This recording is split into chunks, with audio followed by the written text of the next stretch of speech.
nez, disant que son ton s'épaissit généralement quand il entend de la merde. Et donc la garde a peur, se demandant comment un si petit garçon est si fort. Et en cela, le Vincent vient dire qu'il est son neveu. Dire ce qu'il veut dire, c'est que ces garçons sentent. Kurtz remarque donc que c'est Vincent, se demandant pourquoi il est là. Puis il dit qu'ils allaient voir la publicité de la place quand ils ont trouvé ce groupe de vandales battre ce pauvre garçon. Et donc le garçon tombe au sol crachant du sang et Kurt demande si Jamiel a osé mentir, et demande quel est le nom du garçon. Et il se présente à dire qu'il est le premier-né de la maison Trident. Et Kurtz note que parce qu'il est de Home Trident, cela devient compliqué. Dire qu'il ne fait aucun doute qu'il a utilisé la magie potentiellement mortelle maintenant. Mais il dit que Casa Trident est l'un des plus grands donateurs de sa famille et que l'Académie sent. Et il se demande comment il réagirait si quelque chose arrive à son héritier. Et donc le garçon commence à rire. Et Kate commence à gronder Jamiel pour l'utilisation de la magie dans un environnement public. Mais Curtis prend de l'avance, disant qu'à la fin, personne n'a été gravement blessé. Et s'ils acceptent tous de le mettre de côté, il noiera l'affaire. Et Jamiel pense que c'est vrai, disant que même la famille royale ne peut pas le toucher avec autant d'or que son père met dans ce royaume. Mais alors Arthur demande si Vincent a un parchemin de communication à 2 voix. Alors il dit qu'il l'est, mais il question de ce que le garçon fera. Et Arthur appelle simplement Cynthia Gotsky. Et Jamiel pense qu'il est un enfer de l'idiot, se demandant comment il osait appeler son propre directeur de la Shearers Academy. Et elle répond à Vincent en disant qu'il sait très bien qu'il n'aime pas être appelé de nulle part, mais Arthur dit qu'il est lui, et elle est toute heureuse dire qu'elle est heureuse. Dire que ça fait longtemps. Et en ce que tout le monde se demande ce que ce changement de ton est de nulle part. Et Arthur dit qu'elle a besoin d'elle pour expulser un garçon nommé Jamiel Trident et son groupe d'amis de la Shiro Academy de la ville. Et en ce que le garçon a peur. Et elle demande à Arthur d'attendre, demandant ce que tout cela est soudainement. À propos de Jamiel, disant qu'il ne pense pas que ce sera possible. Il pense donc que c'est vrai, disant que même si Edéon est un peu proche du réalisateur, il n'y a aucun moyen d'être de son côté considérant que tout ce que sa famille a donné. Et Arthur dit simplement qu'elle devrait le faire en considérant si elle veut qu'il assiste à son gymnase, et elle s'accorde sur place, disant qu'ils sont expulsés. Et en cela, tout le groupe est dirigé par sa famille, et la mère de Jamiel l'appelle pour lui demander pourquoi elle vient de recevoir un appel à l'odeur disant qu'il était expulsé, et de lui expliquer maintenant. Et donc tout le monde constate que la situation était très tendue, et le prince Curtis se rend à Arthur pour s'excuser pour son comportement plus tôt, disant qu'il est inapproprié qu'un prince soit influencé si facilement, et Arthur s'excuse aussi, disant que ses émotions parlaient plus fort, mais Kurt dit que le garçon avait le droit, disant que si cela est audacieux ou non, il est heureux que ses étudiants n'étudient plus. Et il dit qu'il n'y a pas de place pour le racisme sur ce continent. Et en cela, Kate continue de regarder les deux parler, tandis que son frère y va, disant que c'était un sacré mal de tête, disant qu'il se souvient vaguement de la sensation. Quand ils l'ont rencontré pour la première fois, disant que ce garçon Arthur est très étrange. Et pendant qu'il parle, il remarque que sa sœur ignore toujours. Ensuite, elle se lève simplement et appelle Arthur. Il est en doute de ce qu'elle veut. Et elle se demande s'il voulait boire du thé avec elle à tout moment. Et le garçon ne répond qu'un oui, un peu en doute. Et elle dit qu'elle le voit au gymnase. Et en ce que le garçon sourit et la salue, se retournant et la laissant derrière. Et donc, la fille est assise sur la voiture complètement brouillée. Et votre frère ne cesse de se demander ce que c'était. Vous vous demandez si c'est vraiment votre sœur froide. Et la fille continue de penser qu'Arthur est vraiment différent. Alors, déjà sur la place avec sa famille, elle lui demande parce que la joue d'Elia est enflée, et il se déguise simplement.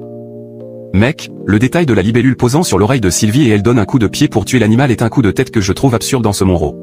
Pendant ce temps, Arthur pense que toutes ces personnes sont sur le point de découvrir qu'il y a un autre continent là-bas. Et il se demande comment la réaction sera. Mais il dit que ce qui le dérange vraiment, c'est le fait que ce continent espionne de Dicatan en utilisant des bêtes de mana qui camouflent dans l'enregistrement des artefacts. Et il dit qu'il ne le ferait que s'ils avaient peur d'eux. Ou si vous avez plus d'intention. Et il se demande s'il faisait la bonne chose en accélérant la capacité de Katem à atteindre ce nouveau continent. Et il pense qu'il peut être encore meilleur. S'ils sont hostiles, ils peuvent faire une attaque préventive. Mais alors qu'il allait penser à une autre possibilité, sa mère appelle Arthur en demandant s'il y a quelque chose qui ne va pas, disant qu'il semble plus distrait que d'habitude.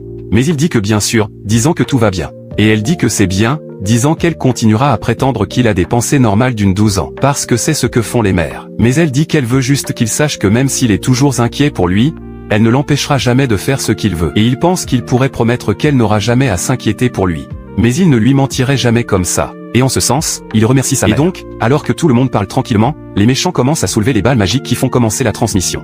Et donc tout le monde salue, les humains, les nains et les ruelles. Et le roi Blémir commence par dire que même si la plupart de lui le connaissent comme roi de Sapim, il ne parle pas ce jour-là comme roi de l'humanité, mais en tant que représentant du continent de Dicatan. Et il dit qu'il est là avec tous les rois et reines de ces 3 royaumes de son continent bien-aimé, qui s'y sont joints pour une journée mémorable. Et il dit que ce jour est le début d'une nouvelle ère à ce continent qu'ils appellent à la maison. Et il suppose que plusieurs d'entre eux connaissent l'hostilité qui existait entre les humains et les elfes, tout comme pendant que les nains étaient considérés comme des compagnons d'activité. Mais il dit qu'ils ne veulent pas que les choses restent ainsi. Et il dit que les dirigeants se sont réunis plusieurs fois ces dernières années, coopérer dans l'union de leurs courses. Et il dit qu'il y a 2 ans, ils ont accepté de permettre aux membres des 3 races de devenir des aventuriers. Et il dit qu'il est heureux de voir des équipes d'humains, d'elfes et de nains travaillaient ensemble pour un bien commun. Et il dit que l'année dernière, ils ont eu une autre étape importante, s'exprimant qu'avec l'académie sans les étudiants de réception des étudiants du royaume Élénuar et du royaume de Darve, maintenant une nouvelle génération de sorciers peut se faire des amis et créer des souvenirs sans restriction à l'ancienne. Et donc tout le monde est ému. Et il dit que tout le monde comprend à quel point il peut être difficile pour certains de s'adapter après les hostilités constantes. Mais il les supplie de quitter le passé et tout type de préjugés qu'ils avaient derrière et dit que sinon pour eux, pour leurs enfants et l'avenir de ce continent, et ainsi.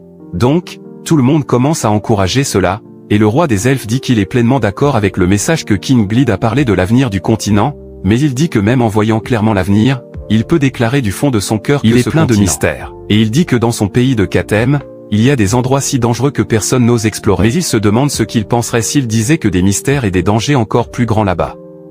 Et il dit qu'ils ne l'ont pas vu mal, disant que ce jour-là, ils annoncent officiellement qu'ils ont trouvé des preuves de l'existence d'un autre continent, et tout le monde est très surpris et terrifié, et Arthur pense que les nouvelles ne sont peut-être pas bonnes, mais c'est simplement le chaos. King Elf dit que même ils ne savent pas grand-chose et que tout le monde a beaucoup de questions et ce qu'ils savent maintenant, c'est qu'il y a un autre continent plein de mystères, d'aventures et peut-être de dangers.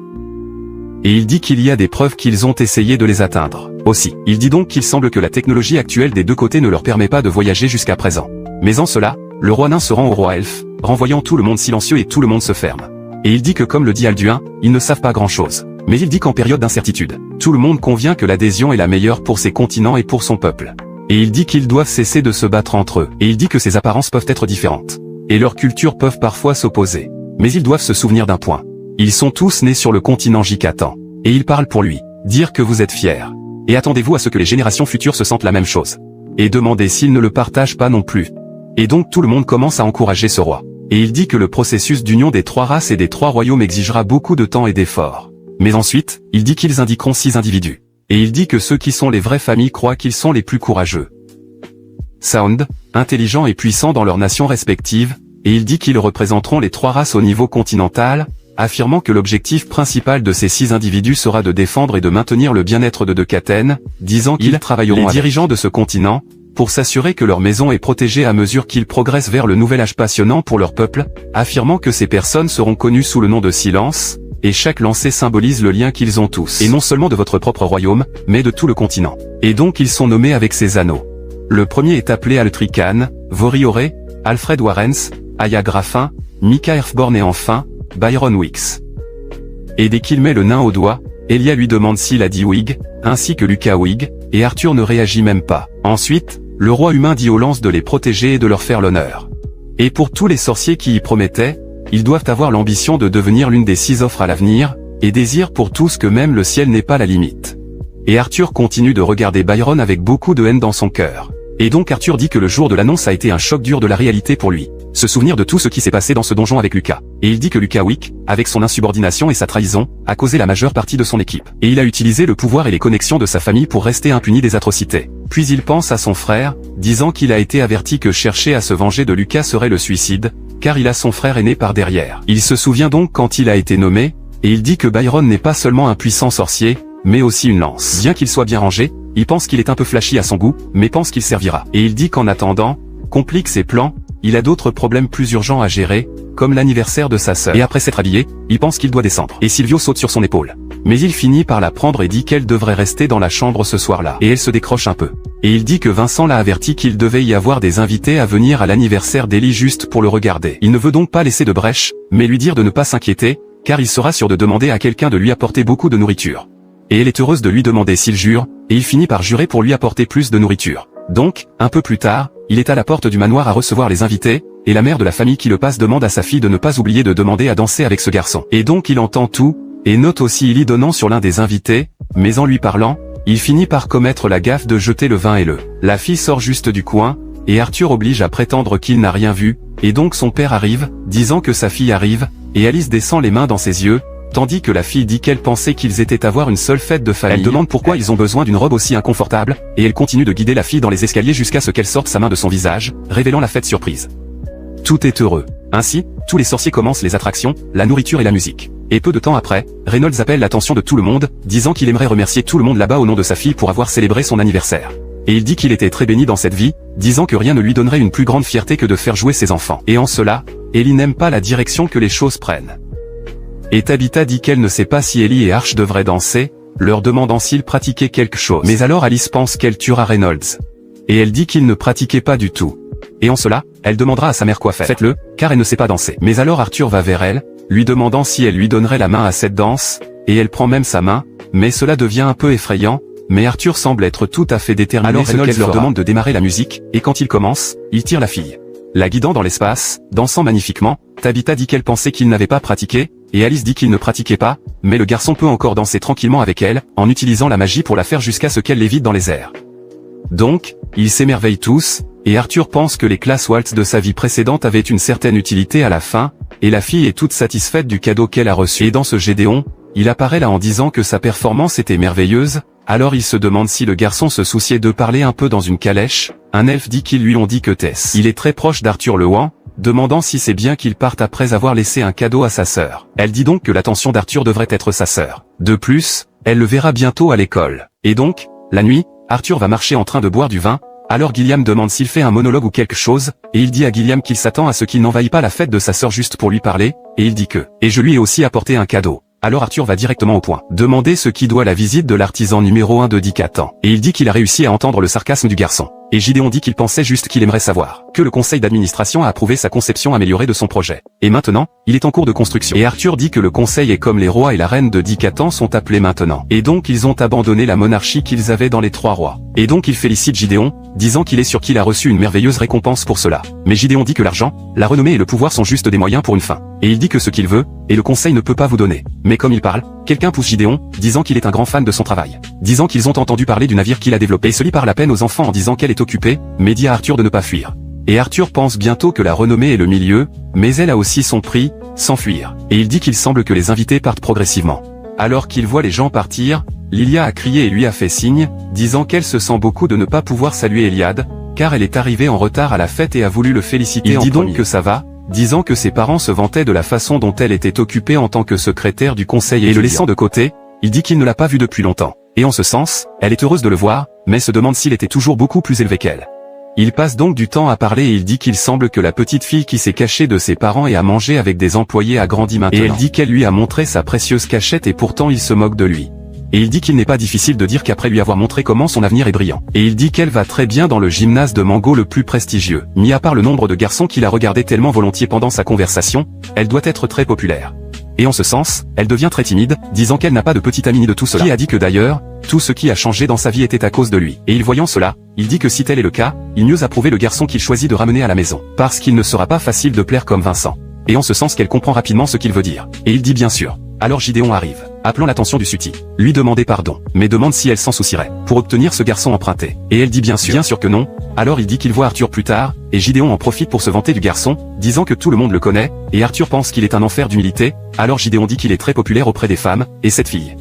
Il semblait l'aimer, alors Arthur dit qu'il le sait, et dans ce Gideon dit qu'il semble s'entendre, lui demandant si le garçon ne fera rien, alors il dit que c'est quelqu'un qui a changé la vie à cause d'elle, et les sentiments n'est pas comme OM pour lui. Mais quelque chose comme la gratitude. Et il dit qu'elle ne le sait pas maintenant, mais à l'avenir, elle saura sûrement comment se différencier, que ce qu'elle ressent à ce moment-là. C'est la passion qu'une jeune fille ressent pour un héros. Mec, honnêtement, Arthur a très bien fait dans celui-ci. C'est certainement une nouvelle fille qui a vu chez le gars une admiration et l'a transformée à partir de là une passion que vous pensez être l'amour. Et ça irait sûrement mal, c'est sûr. Et il était très mature. Et Guilherme dit également que sa maturité dans ce type de situation est dégoûtante. Et il dit que peu importe, il est sûr qu'il n'est pas là pour faire face aux êtres d'amour. Et demande ce qu'il veut le plus argumenter. Et Gideon est d'accord avec lui, disant qu'il voulait en parler auparavant, et il dit que ce qu'il veut, c'est utiliser l'argent, la renommée et le pouvoir que le conseil lui a donné pour obtenir quelque chose qu'il ne peut pas réaliser ailleurs. Dire que c'est la connaissance du garçon. Mais alors Arthur n'est pas excité, disant qu'il a déjà changé d'avis, après lui avoir donné la conception de la machine à vapeur. Dire que vous ne voulez pas changer le fonctionnement du monde. Plus qu'il n'a déjà changé. Et il dit que le continent est déjà bien sans son intervention. Mais Gideon se cache à tout ce qu'il a dit, notant qu'il a plus d'idées d'invention qui peuvent changer le monde. Et Arthur est énervé, car ses oreilles ne prennent que ce qu'il veut entendre. Et en ce qu'il parle à Gideon, disant qu'il indiquera clairement qu'il n'est pas là pour satisfaire ses curiosités égoïstes. Et Gideon dit que cela le rendait beaucoup plus lucide, disant qu'il comprenait. Et il dit que si tel est le cas, il interroge Arthur ce qu'il pense de donner et de recevoir. Dire qu'il ne demande pas des inventions qui peuvent changer le monde. Mais peut-être qu'il peut lui prêter ses connaissances de temps en temps. Et il dit qu'en retour, il sera son bienfaiteur personnel, pour tout type d'artefact ou de matériel dont il a besoin. Et remet en question ce que le garçon pense, en demandant s'ils peuvent avoir un accord. Et donc, le garçon cède et ferme un accord avec Gideon. Et à leur retour à la maison, toutes les filles voient les vêtements qu'il a obtenus. Mais elle est triste de simplement gagner des robes, et Arthur quand elle entre, elle a une boîte légèrement différente là-bas, alors elle lui demande d'apporter rapidement, et sa mère remet en question qui elle est. Vous dites que vous n'êtes pas sûr, mais vous avez une lettre. Et dans la lettre, la personne parle à Eleanor, disant qu'il est sûr qu'ils sont fatigués d'innombrables robes et jeux de thé maintenant. Et la personne dit que ce cadeau est le sien, en espérant qu'il ne continue pas seulement à regarder son frère, mais aussi à le faire marcher pour le joindre. Et qu'elle peut devenir forte et capable de rester avec lui. Et donc la fille est très heureuse d'avoir reçu un arc, alors Tabitha dit que c'est merveilleux, et Vincent note que le design semble élifique. Et Reynolds, à son tour, les questions qu'ils l'ont envoyées. Et Arthur est en doute de qui aurait été. Mais ensuite Ellie met sa main près de lui et couvre son cadeau. Et en cela, Ellie se gronde la fille, disant qu'elle est impolie. Et le garçon rit même, mais donne à chacun un cadeau. Et il se demande ce que c'est. Et quand Ellie enlève sa boîte, elle voit ce collier phénix qu'il a conclu dans cet accord. Et il dit qu'ils le protégeront alors que lui et son père ne le pourront pas. Et Tabitha remarque que c'est merveilleux, lui demandant où il l'a obtenu. Mais Vincent dit qu'il le décevra. Mais ces deux-là sont les seuls qui existent. Et en ce sens qu'il met le coup de sa sœur, souhaitant un joyeux anniversaire. Et un peu plus tard, déjà dans la production du navire, Arthur et Gideon y apparaissent. Et il dit qu'il n'avait pas à le traîner là-bas. Mais Gilliam se demande s'il ne connaît que les employés et le conseil d'administration sont autorisés à y entrer. Cependant, Arthur dit qu'il lui a dit 8 fois et dit qu'il est très reconnaissant. Et en ce sens qu'il demande s'il ne peut pas l'exprimer un peu plus, parce que tout ce qu'il voit est un enfant qui meurt d'ennui, mais Arthur dit qu'il est difficile de s'exciter, quand il le dérange avec chaque étape du projet. Mais Gideon est découragé en disant qu'il pense que ses appels en fin de soirée les ont rapprochés d'eux. Mais le garçon lui dit de se faire des amis avec des personnes âgées de son âge. Et Gideon a découvert que son anniversaire n'était pas longtemps. Et il dit qu'il ne croit pas que cela fait 4 mois. Puis le garçon dit qu'il est tombé dans l'oubli après l'anniversaire d'Ellie. Et Gideon souligne que son groupe était très flashy, demandant si le sien était aussi. Mais il dit non, disant qu'il avait demandé une petite fête en famille. Il dit donc qu'il est surpris après avoir vu à quel point ils semblaient proches. Mais de toute façon, il offre un cadeau d'anniversaire à Arthur. Et il se demande ce que c'est. Mais Gilliam lui dit juste ouvert. Mais le garçon remarque qu'il ne s'est même pas enroulé. Et dans ce Gilliam demande le cadeau. Mais il dit qu'il se moque. Et quand il ouvre, il voit un bracelet le remercier à nouveau de le faire pour lui. Gédéon dit donc que ce n'est rien comparé pour aider à la machine à vapeur. Et il dit qu'il est curieux de savoir pourquoi il veut que quelque chose cache non seulement un mais 2 éléments. Puis il fait l'Arthur, doutant que le garçon dira qu'il est un sorcier ou quelque chose. Et il dit qu'il est vraiment un sorcier. Il demande s'il est sérieux. Et notez également que le garçon avec ce bracelet signifie qu'il veut cacher la moitié de ses éléments. Et demande pourquoi il a dit. Et il dit que c'est parce que plus Gideon sait à quel point il est spécial, plus il peut obtenir des choses gratuites. Et Gideon est surpris. Le garçon lui dit quelque chose qui remet en question la logique d'une manière très décontractée, et dit qu'il voudra finalement une preuve, et le garçon dit qu'il le fera avec plaisir, mais dit qu'il est très impressionnant de la façon dont le navire est construit rapidement, et Gideon dit que même s'il est heureux lors de son premier jour d'école, un peu plus tard, il marche dans la rue et pense que le vieil homme travaille rapidement, disant qu'il n'avait jamais pensé qu'il pourrait organiser toute la construction d'un navire à vapeur en quelques mois. Il dit donc que si le nouveau continent est encore hostile, il ne peut pas se détendre à l'entraînement. Et il dit qu'avec l'artefact que Gideon lui a donné, il doit s'entraîner pour essayer de faire atteindre ses éléments de vent et de terre au niveau suivant des 2 autres. Et en ce sens, il finit par se cogner la tête sur quelqu'un s'excusant parce que je perdais vos pensées. Mais quand il regarde en avant cet homme qui l'a frappé, il commence à demander où regardait le garçon. Et Arthur commence à se demander pourquoi il continue de se cogner sur ces extra-marginaux. Et l'homme dit qu'un enseignant l'aime pour laisser un enfant sans discipline serait faux. Et partait comme ça, en disant que puisque ses parents n'ont pas fait du bon travail en donnant une éducation, il devra lui apprendre des leçons de vie, comme ses gros cheveux. Que la première leçon est qu'un vrai homme devrait avoir des cheveux courts et être musclé comme lui. Et il dit que la deuxième leçon